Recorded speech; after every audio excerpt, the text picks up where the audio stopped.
Sir, आज के कार्यक्रम के बारे में क्या उद्देश्य, मतलब क्या निष्कर्ष निकला है लास्ट में, उसके बारे में बताइए सर। कार्यक्रम के बारे में पहले तो मैं आप सभी लोगों को हार्दिक अभिवादन करता हूं। आज के कार्यक्रम का जो नाम दिया गया था वो सामाजिक न्याय महासम्मेलन दिया गया था और उसकी जो विषय वस्तु बनाई गई थी वो था भारतीय संविधान, वर्तमान चुनौतियां पर एक जो है व्यापक विमर्श।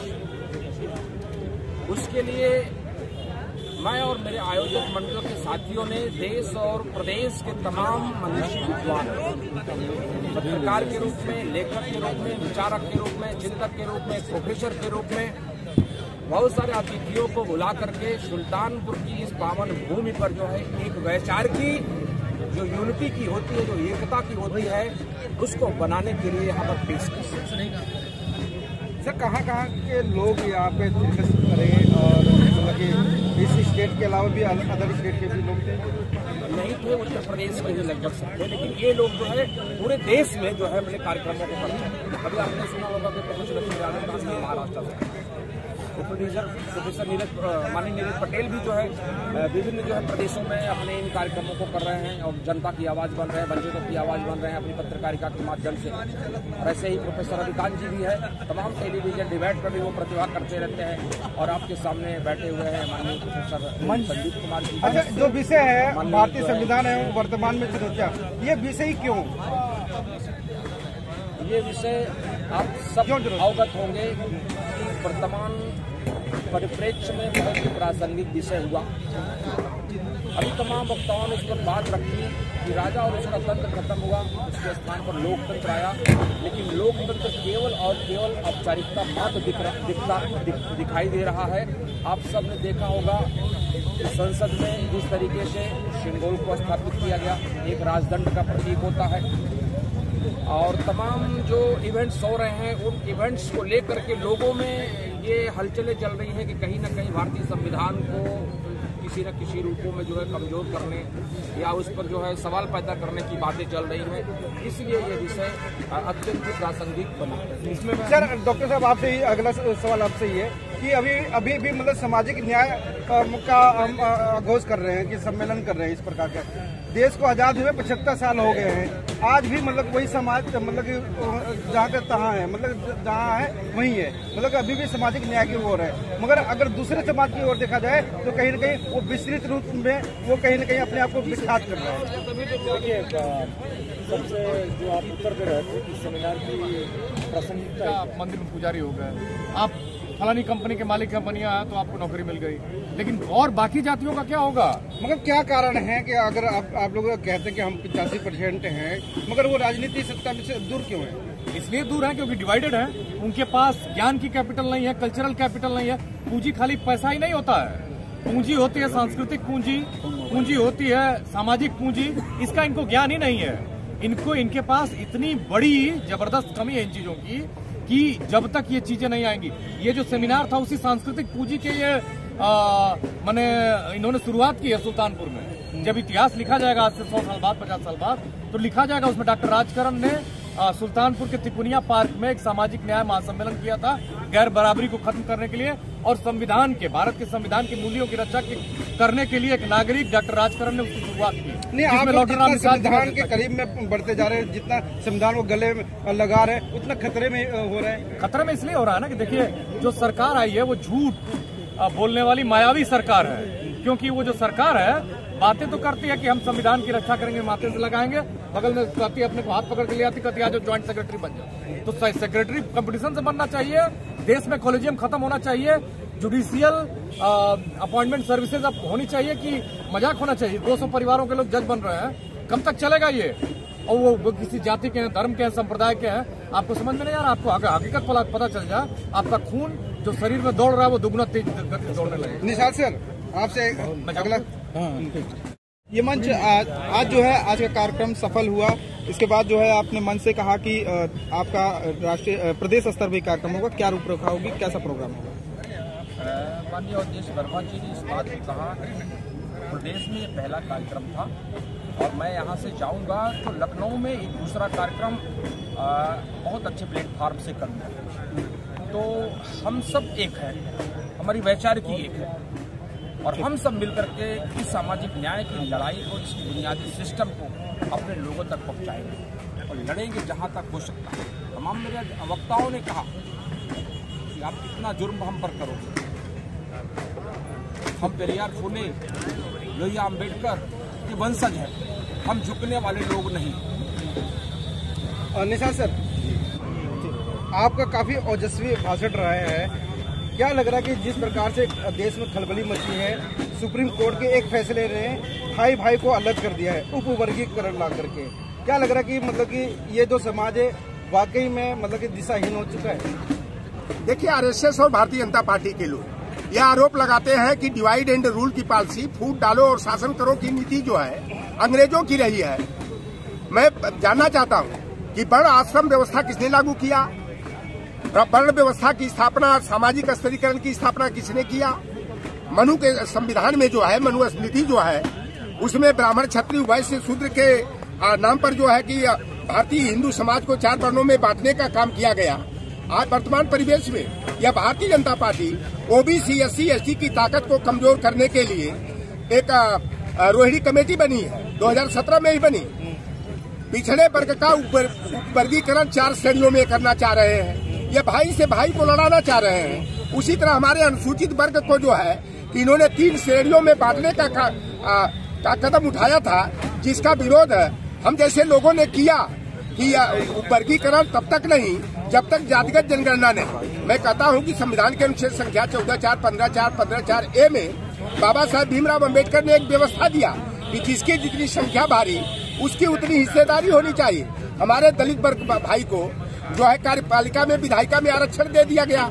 ओबीसी को जो है कि बड़े लंबे संघर्ष के बाद जो है 1993 में 52% ओबीसी को जो है 27% कार्यपालिका में केवल आरक्षण मिला। लेकिन हमारी मांग है, हम लोगों की मांग है कि ओबीसी, एससी, एसटी को कार्यपालिका में, विधायिका में, न्यायपालिका में, यहाँ तक कि सरकारी सहायता प्राप्त जो निजी संस्थान है उसमें भी हमारे लोगों को जनसंख्या के अनुपात में प्रतिनिधित्व दिया जाना चाहिए। बाबा साहेब भीमराव अम्बेडकर ने संविधान में क्या लिखा है? समता, समानता, बंधुत्व और न्याय पर आधारित यह हमारा संविधान है, जहाँ जाति, धर्म, वर्ग, संप्रदाय के नाम पर, लिंग के आधार पर कोई भेदभाव नहीं किया जाएगा। मैं ज्यादा इस बात को विस्तारित नहीं करूंगा, मैं 3-4 घटना बताऊंगा। अक्टूबर महीना में 10 अक्टूबर को अमन गौतम चमार की जो है कि विकासनगर थाने में जो है पुलिस कस्टडी में मौत हो गई। अखिलेश यादव जी 2 लाख रुपया मदद भिजवाए, लेकिन भारतीय जनता पार्टी की सरकार ने जो है उनके परिवार की सुध नहीं ली। 13 अक्टूबर को हिंदू आतंकवादियों ने जो है कि एक गरीब परिवार के राम गोपाल मिश्रा की मुसलमान भाई के घर पर चढ़ा करके, चारदारी गिरवा करके, हरा झंडा हटा करके सरिया फहरवाया और खुद भारतीय जनता पार्टी आरएसएस वालों ने गोली मार दिया मुसलमानों को बदनाम करने के लिए। तो 14 अक्टूबर को बुलाकर पांच कालिदास बाग में मुख्यमंत्री जी 10 लाख का चेक दिए, नौकरी और आवास का आश्वासन दिए। फिर 16 अक्टूबर को यही बगल में आपका शाहगंज का बरौना गांव है, मटरू बिंद केवट की जो है पुलिस कस्टडी में मौत हो जाती है। तो उसको मुख्यमंत्री जी बुला करके उस परिवार की मदद नहीं करते हैं। मोहित पांडे की 25 अक्टूबर को जो है पुलिस कस्टडी में बीबीडी थाना चिन्हट में मौत हो जाती है। मुख्यमंत्री जी 28 अक्टूबर को बुला करके 10 लाख रुपया देते हैं। और अभी देख लीजिए शिवधानी निषाद की हत्या होती है 3 दिसंबर को, और पिछले रविवार को मुख्यमंत्री जी परिवार को मिलते हैं और केवल आश्वासन देते हैं कि एसडीएम जो है कि इस परिवार की मदद करें, 1 रुपया की मदद नहीं करते। यही ये बाबा साहब भीमराव अम्बेडकर की समता, समानता, बंधुत्व और न्याय पर जो है कि योगी सरकार जो है, मोदी सरकार जो है अंगूठा दिखाने का काम कर रही है। इसलिए साफ तौर पर जाहिर होता है कि भारतीय जनता पार्टी संविधान को खत्म करना चाहती है और समाज को बांट करके ओबीसी, एससी, एसटी के जो है आप लोग जो चुन कर भेजते हैं, जो 131 जो सांसद हैं, आप यही तो काम करने के लिए आप लोगों ने चुना है उनको। देखिए, सबकी अपनी जिम्मेदारी, समाज तो जो है पवित्र भावना से अपने लोगों को जो है कि लोकसभा में, विधानसभा में भेजने का काम करता है। लेकिन निस्वार्थ में जाकर के लोग अपने मुंह पर ताला लगा लेते हैं, तो यह हमारे समाज का दोष नहीं है, वह उनकी भी जिम्मेदारी बनती है कि जनप्रतिनिधि का जो आपको पद मिला है उस पद का जो है कि सम्मान करना चाहिए। और जहां ओबीसी, एससी, एसटी के हित प्रभावित होते हैं वहां मुखर होकर के आवाज उठानी चाहिए। सर क्या कहना चाहेंगे? चंदौली से चल करके यहाँ तक पहुँचे हैं। प्रकार के कार्यक्रम तो पूरे देश में होना चाहिए और कार्यक्रम का मकसद सिर्फ संविधान बचाओ नहीं है। बाबा साहब के सपनों का भारत, सम्राट अशोक का भारत है। इस देश में न कोई शोषक होगा न कोई शोषित होगा, सभी मनुष्य होंगे, सबकी मानवीयता और मानवीय समस्या होगा। इसमें न कोई गरीब होगा न कोई अमीर होगा न कोई ऊंच होगा न कोई नीच होगा, सभी सिर्फ मनुष्य होंगे और भारतीय होंगे। लेकिन अभी तो पूरे देश में सिर्फ शरारती नजर आ रहे हैं जो मनुष्यता का गला घोट दिए हैं। गला घोटने वालों को भारतीय संविधान का अनुच्छेद 5 से 11 में जो नागरिकता और राष्ट्रीयता का अधिकार है, ये सारे लोग देश के मालिक हैं। जिनके साथ अन्याय हो रहा है वो लोग सभी लोग मिलकर अन्याय करने वालों को फांसी पर लटकाएं। इस कार्यक्रम का यही मकसद है, या तो अन्याय करने वाले सुधर जाएं, वरना उस दिन के लिए तैयार रहे जब जनता का बुलडोजर चलेगा और सरकारें ध्वस्त होंगी, जैसे सीरिया में हुआ है या अन्य देशों में हुआ है। उससे भी दर्दनाक हालात इस भारत में पैदा होगी अगर ये लोग अपनी आदत नहीं सुधारेंगे और संविधान के साथ छेड़छाड़ करने वाले अपनी आदत को सुधार लें। एक दो उदाहरण नहीं है, अनुच्छेद 352, 356, 358, 360, ये चारों जो हमारे देश के अंदर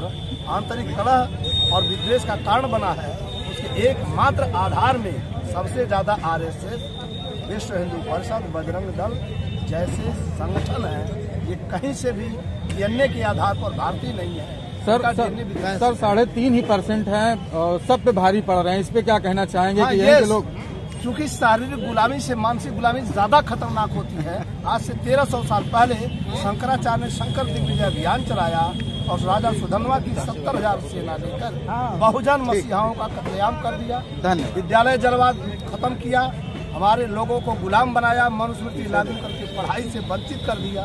ये मूर्ख लोग आज तक चेत नहीं पाए।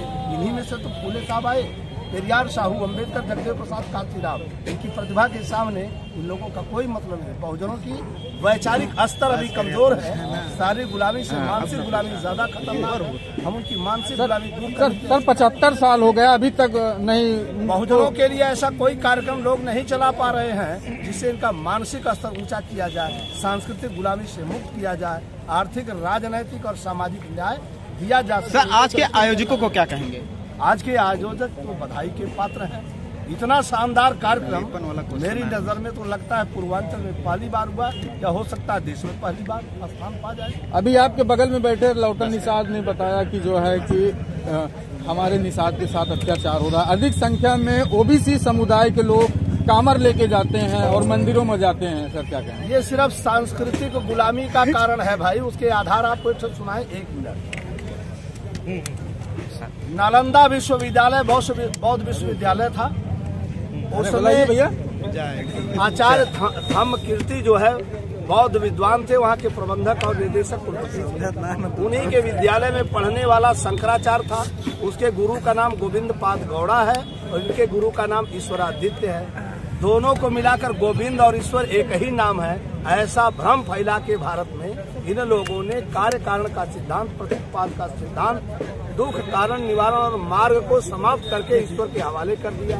इसीलिए लोग कुछ नहीं कर पाते हैं। हम चाहते हैं कि भगवान बुद्ध का चिंतन, दुख कारण निवारण और मार्ग, अष्टांगिक मार्ग, इसमें सम्यक दृष्टि, सम्यक संकल्प, सम्यक वाणी, सम्यक कर्म, सम्यक व्यायाम, सम्यक आजीविका, सम्यक स्मृति और सम्यक समाधि, इन 8 सूत्रों पर जो भी चलेगा वह विश्व गुरु, विश्व विजेता भारत बनाने में सफलता पाएगा। आज नहीं तो कल पाएगा। धन्यवाद।